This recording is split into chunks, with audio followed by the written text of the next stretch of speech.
자, 우리가 Redesign Your Life라는 시리즈로 하나님의 말씀 계속 듣고 있는데요. 좀 지겹겠죠? 전에 시리즈 하면 3번, 4번 했는데 벌써 7번째입니다. 앞으로 2번 남았으니까. 혹 몰라요. 한 2번 더 할지.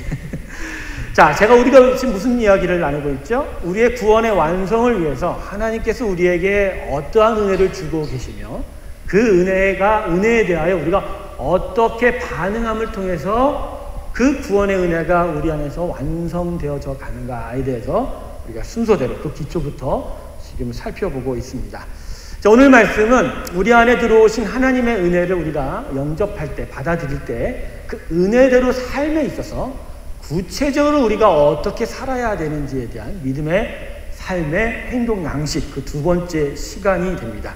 본문 5절 말씀이 오늘 우리가 읽었던 본문 7절의 말씀 중에서 오늘 우리가 중점적으로 살펴줘야 될 말씀인데, 우리 본문 5절 말씀 다 함께 한번 읽어볼까요? 같이 읽겠습니다. 시작. 경계하는 자가 법대로 경계하지 아니하면 멸류관을 얻지 못할 것이요. 자, 바울은 본문에서 우리의 믿음의 삶의 행동 양식 중에 두 번째로 뭐라고 소개합니까? 믿음의 삶은 바로 경계하는 자의 삶이다 라고 소개하고 있습니다. 자, 그렇다면 오늘 바울은 이 본문의 말씀을 통해서 경계하는 자의 삶이 과연 믿음의 삶 속에서 어떠한 구체적인 모습으로 드러나야 되는지에 대해서 말하고 있는지에 대해서 우리가 한번 묵상을 해보면서 은혜를 나눠야 될 것 같습니다. 첫 번째, 오늘 이 본문 5절의 말씀을 통해서 하나님은 우리에게 이렇게 말씀하여 주고 계십니다. 경계하지 않으면 믿음의 최후 승리를 얻을 수 없다. 믿음의 경계가 없으면 또한 믿음의 멸류관도 없다라고 말씀하고 있습니다. 저희가 지금 방금 읽은 5절에서 바울은 우리를 뭐라고 부르고 있습니까? 믿음의 사람을 어떤 자라고 부르고 있죠? 경계하는 자라고 비유하고 있습니다. 이것은 바울이 당시 그리스 헬라 지역에 계속하여 개최되고 있던 올림픽 경기를 참고 삼아 비유하고 있는 것이죠. 그리스 헬라 지역에서 복음을 전하고 있던 사도 바울에게 그 지역 사람들에게 익숙한 경기를 통해서 믿음의 삶은 바로 이러한 것과 똑같다라고 비유하며, 그래서 믿음의 삶의 특징보다 분명하게 가르쳐주고 있는 것입니다. 즉, 믿음의 삶은 너희가 잘 알고 있는 올림픽 경기와 같은 것이어서 달리고 싸워야, 그래서 이겨야 그래야 멸류관을 얻게 될 것이다 라고 말씀하고 있는 것입니다. 그러므로 경계하지 않는 믿음의 삶은 성립할 수 없고 최후 승리는 따라서 없다라는 것을 오늘 본문이 우리에게 첫 번째 교육으로 가르쳐주고 있습니다. 나는 믿음의 삶을 살고 있는데 실제로는 믿음의 경기, 믿음의 싸움이 없다면 그것은 내가 사람들 앞에 보여주고자 하는 가식일 뿐이요, 그것은 거짓의 인생이 된다라는 것입니다. 조금 어려운 얘기를 좀 할게요. 천천히 들어보세요. 우리가 존재한다, 살아있다. 이거 무엇으로 확인할 수 있을까요? 우리는 우리의 존재를 데카르트식으로 항상 확인하려고 합니다. 데카르트는 뭐라고요? 뭐라고 했죠? 다들 이게 모르시는 거예요. 이 지역에서 정확하게 얘기하죠. 나는 생각한다, 고로 존재한다. 그러니까 나의 경험과 사고, 행동을 통해서 나의 존재를 확인하려 든다라는 것이죠. 하지만 성경은 그렇게 말씀하지 않습니다. 성경은 우리가 어떻게 만들어졌다고 말씀합니까? 하나님의 형상을 닮아 창조되었다고 말씀하고 있죠. 이것은 우리의 외모만을 이야기하는 것이 아니고 외양만을 이야기하는 것이 아니라 우리의 삶이 기본적으로 나 혼자 사는 삶이 아니라 그분을 닮는, 그래서 그분과 관계를 맺고 그래서 하나님과 깊은 관계 안에서 살아가고 있는 관계의 삶이다라고 말씀하고 있는 것이죠. 그러니까 우리가 무엇을 겪고 사고하고 경험하는 것이 내가 살아있다는 게 아니고, 내가 살아있다는 것은 누구를 통해서 증거받는 거라고요?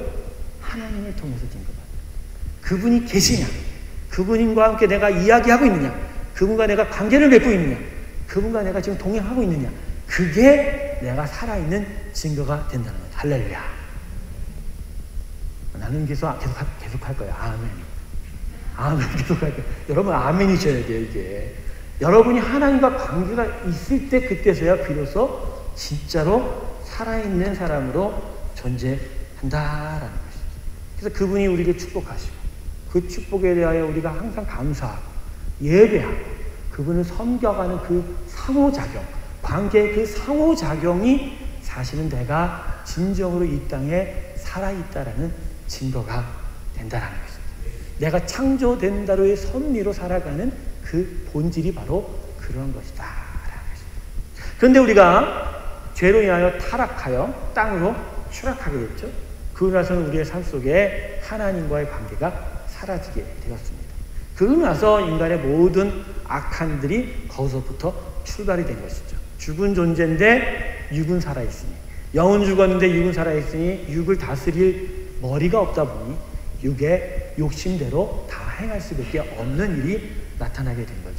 이걸 불쌍히 여기셔서 하나님께서 우리에게 누구를 보내주셨습니까? 예수 그리스도의 십자가를 보내주시고 그 십자가를 통해서 우리가 하나님과의 관계를 다시 회복하게 되었다는 것이죠. 자, 하나님과의 관계가 회복된, 그래서 그 관계를 받아들인 믿음의 삶은 이제는 어떻게 사는 삶이라고요? 아까 제가 말씀드렸던 에덴에서의 태초의 삶, 하나님과 계속하여 관계 맺는 삶을 통해서 이 세상을 살아가게 되어 있다는 것이죠. 그러니까 결국은 믿음의 삶, 믿음의 사람이라는 것은 결국 하나님과의 관계 안에서 서로 상호작용하면서 사는 삶이다. 그런데 세상이 이것을 싫어합니다. 세상이 이것을 무척이나 싫어해요. 왜냐하면 이런 것을 통해서 결국 우리가 하나님의 자녀로 영원한 땅으로 가는 것을 이 세상에 권세 잡았다고 거짓말하는 사탄들은 싫어하기 때문에 이 관계를 계속하여 끊임없이 공격하는 거예요. 방해하는 거예요. 해방하는 거예요. 막아서는 거예요. 그러면 결국은 어떻게 해요? 그 하나님은 계속하여 우리하고 관계 맺고 싶어서 은혜를 주고 손을 내미는데 우리는 그 장애물 앞에서, 그 공격 앞에서 어떻게 해야 되는 거예요? 어떻게 해야 돼요? 어떻게 해야 되냐고요? 아무 생각도 없는가 봐요. 어떻게 해야 돼요? 그분이 손을 뻗치면 우리도 거기 당달아서 손을 뻗쳐야 되는 거잖아요. 그죠? 여러분, 사랑이 성립되려면 어떻게 해야 돼요? 남자가 손을 뻗치면 여자가 손을 같이 잡아줘야 되는 거죠. 그죠? 여자가 손을 뻗치면 남자도 손을 잡아줘요. 제 아내가 손을 뻗쳤으니까 내가 손을 잡은 거야. 나는 먼저 뻗친 적이 없어. 그분이 뻗쳤어. 그래서 내가 잡은 거예요. 어쨌든 같이 뻗어서 같이 잡을 때야 사랑이 이루어지는 거 아닙니까? 할렐루야. 그러니까 하나님이 우리의 관계를 위해서 십자가를 통해 계속 손을 뻗치고 있을 때 우리는 어떻게 해야 돼요? 계속 그 손을 붙잡아야 되잖아요. 근데 자꾸만 그것을 막는다고 쳐서, 아니 막내, 누가 우리를 방해하네, 내 앞에서 누가 이걸 해방하네, 아 나 몰라, 이러면 돼요? 되냐고. 아니죠. 그러니까 그 모든 방해와 장애물 앞에서 우리는 견디어야 되는 거예요. 싸워야 되는 거예요. 어떻게 해서? 그것을 헤집고 그것을 격파하고 그것을 물리치면서 계속적으로 주님의 손을 붙잡아가는 삶이 우리의 삶이다. 그래서 믿음의 사람은 오늘 바울이 뭐라고? 경기하는 자. 근데 이 경기가 우리에게 없고 이 싸움이 우리에게 없으면 실질적으로 내가 하나님을 믿는다고 말로는 하지만 사실은 하나님을 모르는 것이다. 그러니까 여러분, 이 하나님과 관계 맺는 일에 지금 소홀히 하고 있다면 그거 거짓말하는 거예요. 정말 거짓말. 그건 정말 믿음의 삶을 사는 게 아니죠. 제가 오늘 마이크 때문에, 음향 때문에 저 뒤에 갔어요. 근데 뒤에 갔을 때 하나님이 저보고 거기 딱 쓰시라고 그러더라고요. 그리고 기도하라고. 왜요? 그랬더니 뒤에가 지금 예배를 안 드려 그러더라고요. 저한테. 뒤에가 예배를 안 드려 그러시더라고요. 왜 예배를 안 드리죠? 뒤에가? 아니 뒤에는 그냥 하나님과 관계가 없어. 뒤가서 거기서 기도를 해. 성령의 충만함에서 기도를 해. 성령께서 그들 안에서 계속해서 설득하고 설벽하면서 찬양 속에서 같이 노래하고 찬양하면서 하나님을 바라보게 하실 거야 라고 얘기하시더라고요. 그래서 찬양 25분 내내 뒤에서 기도하고 왔어요. 근데 진짜 기도의 능력이 있더라고요. 제가 능력인 게 아니라 성령이 기도의 능력이 있어요. 성령의 충만함이 자꾸 들어오다 보니까 찬양이 더욱더 강해지고 그 찬양 속에서 하나님의 역사가 우리 가운데 있게 돼요. 그래서 뒤에가 하나님의 손을 잡을까 말까 하다가 갑자기 덥석 잡는 일이 눈에 보였다. 할렐루야. 또 안 믿으시죠? 제 뻥이라고 하려고. 그러니까 두 눈을 믿지 마세요. 눈을 믿지 마세요. 마음에 영의 눈을 믿으십시오. 할렐루야. 영의 눈을 믿으셔야 됩니다. 여러분, 내 보물이 있는 곳에 내 마음도 있다. 주님께서 말씀하셨어요. 그죠? 하나님과의 관계 맺는 일, 그래서 하나님과 정말로 서로 상호작용하며 축복받고 은혜받고 예배하고 섬기는 일을 소중하게 여기면 여 앞에서 찬양을 창으로 부르더니 내 주를 가까이 하게 뭐 이렇게 뭐 아무렇지 박자를 안 맞추고 해도 뒤에서도 똑같이 그렇게 부르는 것이 아니라 정말 하나님을 향하여 열심히 찬양하고 예배할 수 있게 된다는 것입니다. 여러분 정말 오늘 이 예배 여러분의 가장 소중한 것이 있어서 나오셨습니까? 나오셨다고 믿는 분만 아멘. 빠지지 마세요. 이럴 때 아멘이 효과가 있어요. 진짜 있다니까. 다시 내 마음에 보물이 여기 있다고 해서 나오셨습니까? 아멘입니다. 아멘. 그러니까 그래서 그분과의 관계, 그분의 손을 붙잡는 일을 방해하는 그 모든 것에 대해서 우리는 믿음의 경기를 해야 하는 거예요. 우리를 대적하는 자와 싸워야 하고 우리를 방해하는 장애물들과 경기해야 되고 우리의 모든 회방자들과 함께 싸워서 하나님과 관계를 맺어가야 한다는 것입니다. 여러분 하루에 하나님과 관계를 얼마나 맺고 사십니까? 죄송합니다. 이렇게 대답하기 어렵게 제가 말씀드리면 아마 저와 여러분 이상한 관계가 되지요. 그래서 제가 이렇게 질문을 쉽게 던질게요. 일주일에 어느 정도나 하나님과 만나고 계세요? 어렵으면 한 달에 어느 정도나 예수님과 함께 하나님과 함께 관계를 맺고 사십니까? 김용희 선교사님 설교를 제가 하루에 9시간을 내내 들어본 적이 있어요. 계속 반복했었는데 그 선교사님이 이런 재밌는 예화를 쓰시더라고요. 선교사님만 따라다니면서 그렇게 신앙생활을 하시는 어느 분이 그 선교사님이 매번 하나님 계시고 예배하고 기도하는 것을 가르치니까 그렇게 계속 반문을 했대요. 꼭 예배를 가야 돼요. 꼭 기도를 해야 돼요. 꼭 철야를 해야 돼요. 꼭 새벽 예배를 가야 돼요. 꼭 성경을 읽어야 돼요. 꼭 그렇게 진짜 그렇게 헌신을 해야 돼요. 김용희 선생님이 뭐라고 그러는지 아십니까? 네가 꼭 그렇게 숨쉬고 살아야 하겠냐? 라고 반문하셔야 됩니다. 무서운 말이에요. 무서운 말이에요. 하나님과의 관계가 꼭 있지 않으면 여러분은 꼭 죽은 자예요. 할렐루야. 죽기 원하십니까? 사실 다 우리 살고 싶어서 여기 온 거 아니에요. 그렇지 않아요? 살고 싶어서 온 거 아니에요. 그죠? 진짜 그냥 사는 거. 정말 예수 그리스도와 함께 하나님께 사는 거는 다르다라니까요. 여러분 사람은 그 관심 있는 곳에 자신의 그 모든 마음을 다 쏟게 됩니다. 어떤 거라고 할지라도 그 관심과 마음을 가진 곳에 내 모든 열정과 힘을 다 쏟아요. 피곤치도 않고 곤비치도 않습니다. 독수리가 하늘을 솟구쳐 날아오듯이 그렇게 사는 게 우리의 인생이라는 거죠. 그런데 왜 여러분은 꼭 예수님과 관계를 맺고 꼭 하나님과 관계를 맺고 꼭 그분의 말씀을 읽는 그 시간에는 피곤하다, 시간 없다, 곤비하다, 나는 비실비실한 닭이다, 나는 메메타 나라다, 왜 이런 식이냐 이거죠. 진짜 여러분 마음에, 여러분 인생에 가장 소중한 것이 예수님이십니까? 거봐요. 아멘 딱 두 사람 나왔잖아요. 진짜입니다. 이거 정말 소중한, 정말 중요한 문제예요. 정말 중요한 문제. 하나님과 관계 맺는, 하나님과 관계 있는 여러분들 지금 주님의 축원합니다. 참 어리석은 게요. 여기서 그냥 대충 이렇게 살다가 마지막 죽을 때 그때 목사님 불러서 진짜 찡하게 예수님 믿습니다. 그러면 되겠지. 라고 생각하시는 분 착각하지 마세요. 지금부터 알아야지. 그때 가서 알면요. 하나님이 가서 너 누구야? 라고 반드시 되물어보십니다. 지금부터 하나님 면전에 여러분의 얼굴을 비추시기를 주님의 축원합니다.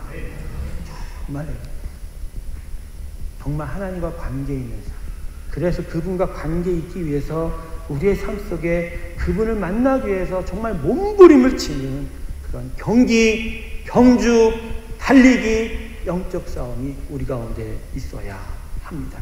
그럴 때만이 그분이 우리에게 영원한 면류관을 예비해 주실 것입니다. 두 번째, 오늘 본문이 우리에게 가르치는 교훈은 내가 원하는 경기를 하면 믿음의 최후 승리가 없다라는 것입니다. 자, 본문에 경기를 하다라는 헬라어는 아들레오라는 단어입니다. 아들레오. 성경에서는 이 본문에서만 사용되고 있는데 이 아들레오라는 단어가 결국은 영어의 애틀레틱이라는 단어의 어근이 됩니다. 아들레오가 애틀레틱. 결국 올림픽 경기를 아들레오라고 설명한 것은 그 올림픽 경기의 첫 번째 출발점이 달리기로부터 시작했거든요. 달리기부터. 그러니까 그 달리기 경기에서부터 이 올림픽, 그다음에 경기하는 단어가 성립이 됐다라는 것이죠. 바울이 오늘 이 경기하다 이 아들레오라는 단어를 써서 믿음의 삶을 경기로 비유했다라는 것은 바로 믿음의 삶이라는 것은 바로 달리기와 같다. 믿음의 달리기다라고 이야기하는 것이죠. 여러분, 달리기라는 경주가 어떤 것입니까? 정해진 목표물이 있는 것이죠. 목적지가 없이 계속 달리다가 그러면 그 사람은 그냥 평생 내내 달리다가 그냥 볼일 못 볼 거예요. 항상 경기라는 것은 정해진 목적지가 있는 것이죠. 그리고 세상의 경기는 그 목적지를 향하여 빠르게 가는 자가 승리를 차지하게 됩니다. 근데 믿음의 달리기는 과연 어떨까요? 히브리서 12장 1절부터 2절까지의 말씀을 같이 한번 읽어보겠습니다. 제가 읽겠습니다. 이러므로 우리에게 구름같이 둘러싼 허다한 증인들이 있으니 모든 무거운 것과 얽매이기 쉬운 죄를 벗어버리고 인내로써 우리 앞에 당한 경주를 경주하며 믿음의 주여 또 온전케 하신 이인 예수를 바라보자. 저는 그 앞에 있는 즐거움을 위하여 십자가를 참으사 부끄러움을 개의치 아니하시더니 하나님 보좌 우편에 앉으셨느니라. 우리가 마지막 날에 우리의 믿음의 여정을 끝마치던 그때의 그 꼬린 지점에 이미 우리를 이 여정을 미리 마쳤던 우리의 선배들이 우리를 환호하고 있고, 그래서 그 환호 속에서 우리가 그 경주의 마지막 꼬린 장면에 갈 것이며 그때에 예수 그리스도를 만나게 될 것이다 라고 이야기합니다. 근데 오늘 이 본문에서 이야기할 때 사도 바울은 누구보다 더 빨리 가라, 누구보다도 더 먼저 가라라고 얘기를 설명하고 있지 않다라는 것이죠. 즉 믿음의 달리기는 경쟁자가 없어요. 누구보다 더 빨리 달리거나 할 필요가 없는 거예요. 빨리 가는 게 중요하지 않습니다. 믿음의 달리기에서 중요한 것은 정확하게 목적지에 도달하면 되는 것이죠. 그러면 믿음의 달리기의 정확한 목적지가 어디입니까? 예수죠. 오늘 본문에서 그랬잖아요. 믿음의 주여 온전케 하시는 이인 예수를 어떻게 하라고요? 바라보라. 그러니까 우리의 믿음의 경기는 어디를 바라보는 거예요? 예수님을 바라보는 거예요. 저 천상 보좌, 하나님 보좌 우편에 앉아 계신 예수님을 보고 거기를 향하여 달려가게 되는 것이죠. 여러분, 이것은 무슨 말이냐면 우리의 믿음의 경기는 내 방식대로 가는 게 아니라 내가 원하는 방식대로 가는 것이 아니라는 것을 말씀해 주고 있는 것입니다. 우리의 믿음의 여정은 내가 정하지 않았습니다. 누가 정했습니까? 하나님이 정했다는 것이죠. 빌립보서 3장 14절을 보십시오. 표대를 향하여 그리스도 예수 안에서 하나님이 위해서 부르시는 부름의 상을 위하여 쫓아간다. 바울이 빌립보 교회에 고백한 자신의 믿음의 여정의 목적과 그 과정 여정에 대한 고백입니다. 하나님이 우리에게 주신 믿음의 경주의 목적지는 오직 하나입니다. 그리고 그분께서 가는, 정말 그분께서 갔던 그 십자가의 길이 바로 그 목적지를 향한 우리의 과정이 된다라는 것이죠. 여러분, 믿음의 경주를 하시되 오직 예수 그리스도만이 여러분의 목적지 되시길 주님을 축원합니다. 아멘이시죠? 아멘이죠. 우리가 예수 얘기만 나오면 어쨌든 지옥 안 가기 위해서 아멘은 다 합니다. 진짜예요. 아멘은 다 합니다. 근데 중요한 건 이거예요. 근데 아멘은 하되 이 경기를 웬만하면 하지 않으려고 한다라는 게 우리의 문제다라는 것이죠. 우리의 문제다. 사도행전 3장에는 우리가 요새 사도행전을 우리가 계속 묵상하고 있는데, 사도행전 3장을 보면 앉아서 나면서 안진병이 된 자가 고침을 받는 기적이 기록되고 있습니다. 근데 그 병자가 일어난 이유가 무엇입니까? 베드로가 이렇게 말했죠. 나는 은과 금이 없어. 나에게 있는 것은 뭐라고요? 나사렛 예수라 라고 이야기했죠. 결국 나사렛 예수 그리스도의 이름으로 그 나면서 안진병이가 일어서고 걷고 뛰고 하나님을 찬양했습니다.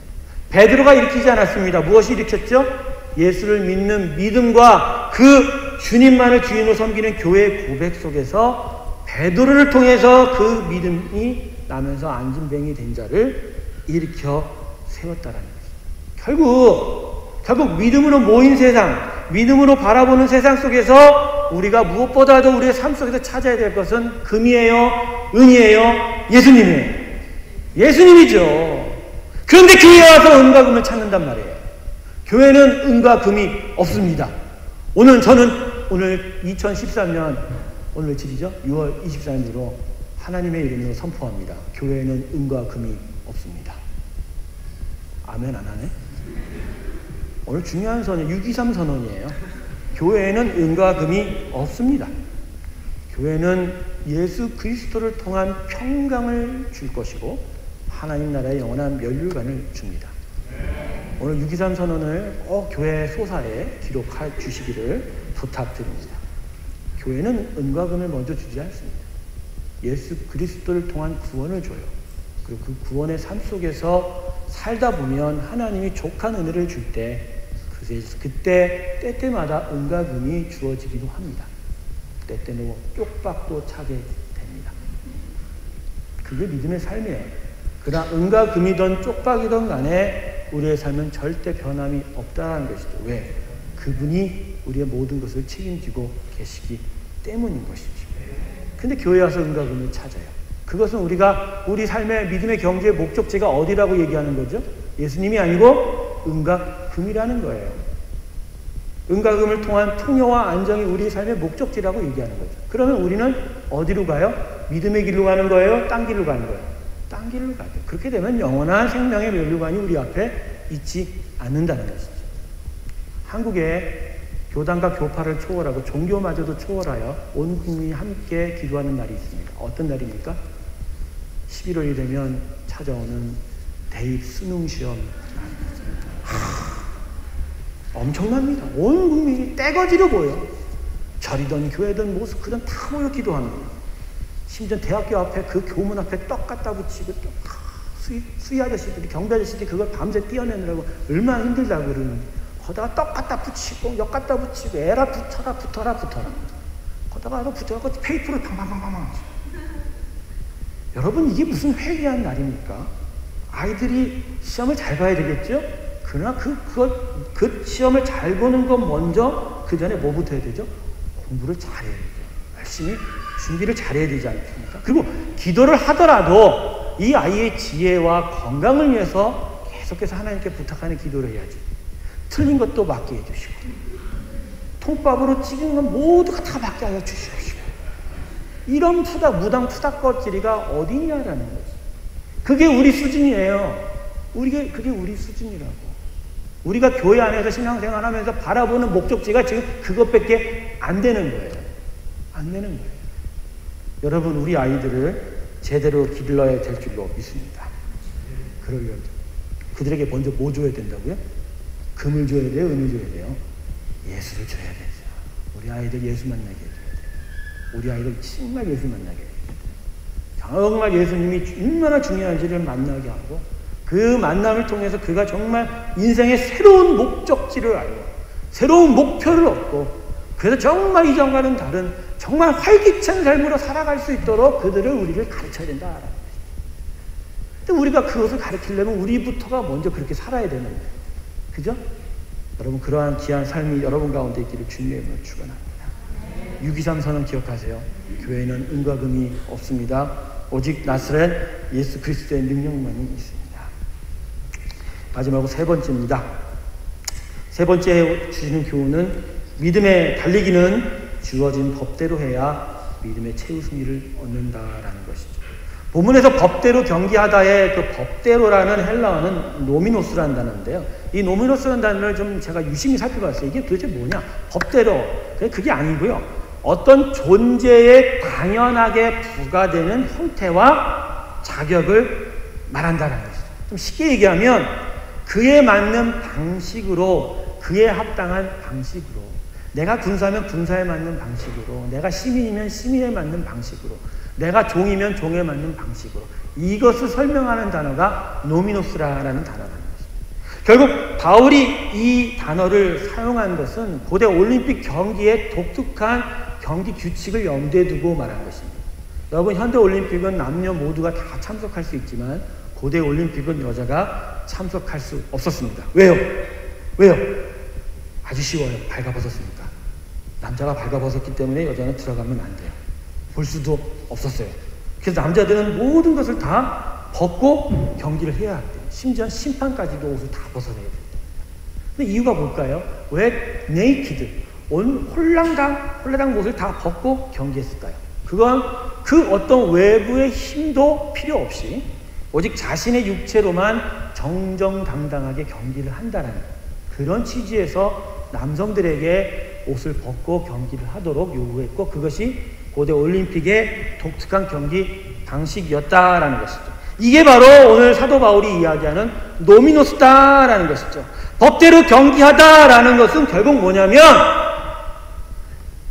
나 혼자 내가 무엇을 얻어서 하는 그런 경기 방식이 아니라 결국 내 있는 모습 그대로의 삶으로 하나님께 나아가는 것이다. 여러분, 결국은 이 법대로 경기하다라는 것은 거룩함의 여정에 관한 말씀입니다. 옆 사람에게 이렇게 축복하겠습니다. 당신은 정말 거룩하신 분입니다.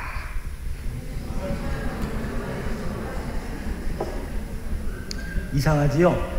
민망하실 거죠? 민망하실 거예요. 서로 거룩하신 분이라고요.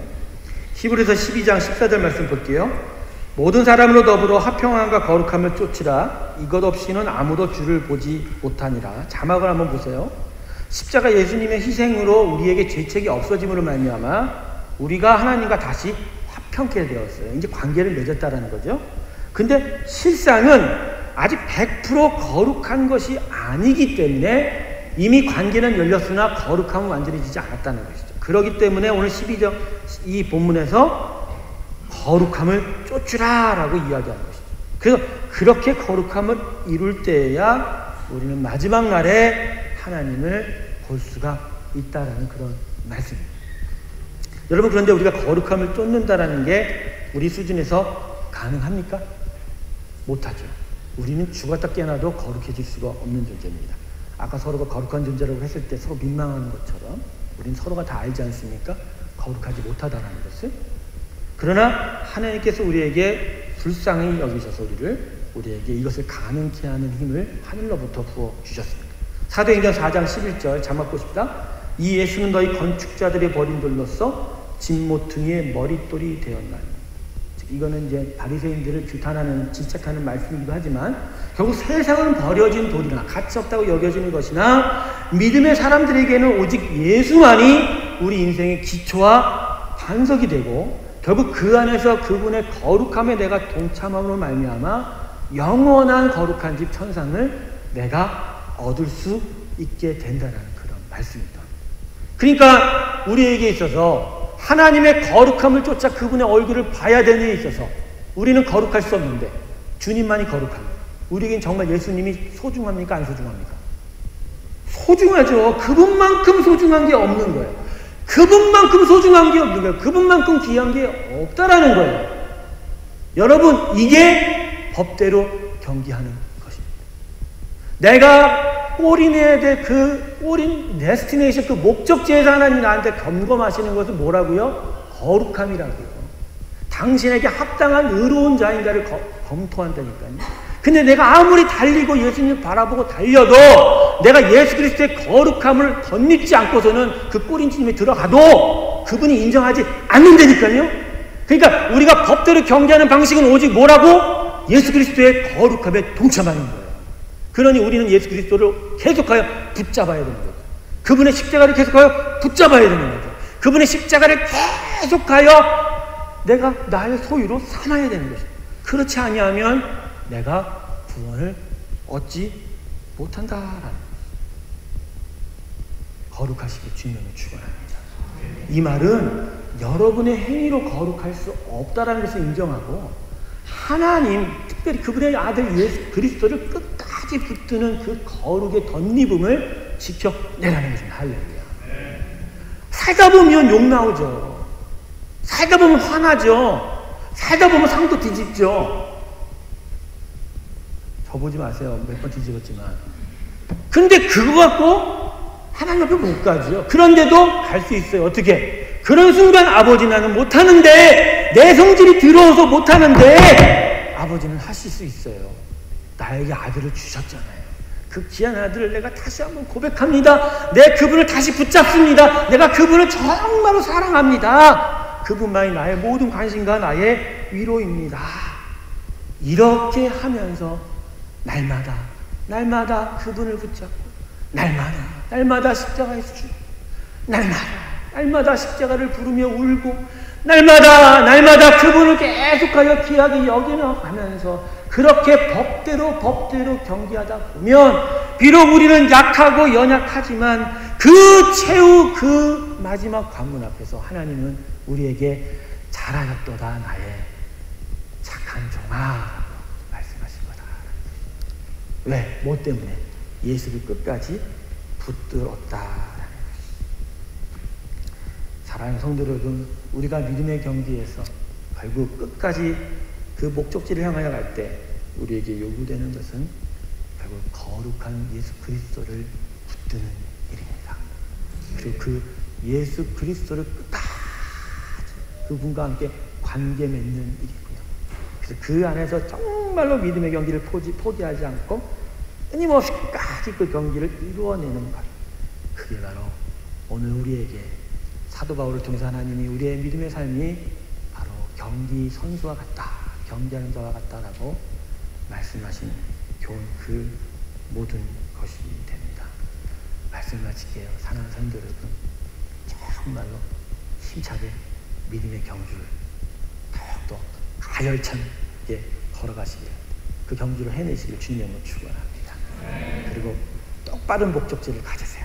표대를 향하여 예수 그리스도만 바라보시고, 그리고 그분의 거룩함을 위해서, 예수 그리스도의 거룩함을 나의 것으로 여기고 그것을 붙잡아가는 저와 여러분 되시길 주님으로 축원합니다. 이 시간 기도하겠습니다.